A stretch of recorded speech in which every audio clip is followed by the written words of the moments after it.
نحمده ونصلي على رسوله الكريم بسم الله الرحمن الرحیم۔ رسول اللہ صلی اللہ علیہ وسلم نے ارشاد فرمایا، کیا تمہیں روزہ، نماز اور صدقہ کے ثواب سے بھی افضل عمل نہ بتاؤں؟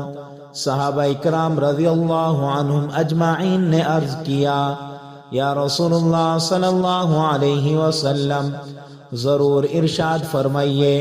تو آپ صلی اللہ علیہ وسلم نے ارشاد فرمایا، آپس میں دشمنی رکھنے والے دو شخصوں کے درمیان صلح کروانا یہ روزہ، نماز اور صدقہ کے ثواب سے بھی افضل ہے، جبکہ آپس میں لڑائی لگوانا حالقہ یعنی دین کا بالکل صفایا کر دیتا ہے۔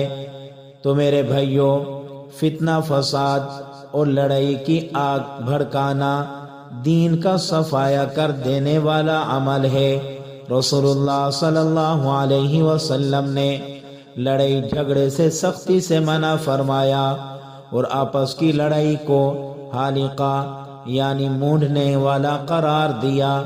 جس طرح بلیڈ اور استرے سے سر کے بال بالکل صاف ہو جاتے ہیں، اسی طرح آپس کی لڑائی سے دین کا صفایا ہو جاتا ہے۔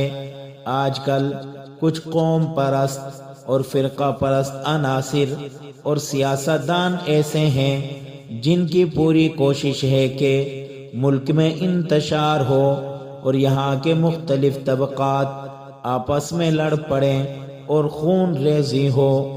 اللہ سبحانہ و تعالی ایسے عناصر کو ہدایت نصیب فرمائے، اور اگر ان کے مقدر میں ہدایت نہیں ہے تو انہیں نیست و نابود فرما کر ان کی شر انگیزی سے پوری امت مسلمہ کی حفاظت فرمائے، آمین۔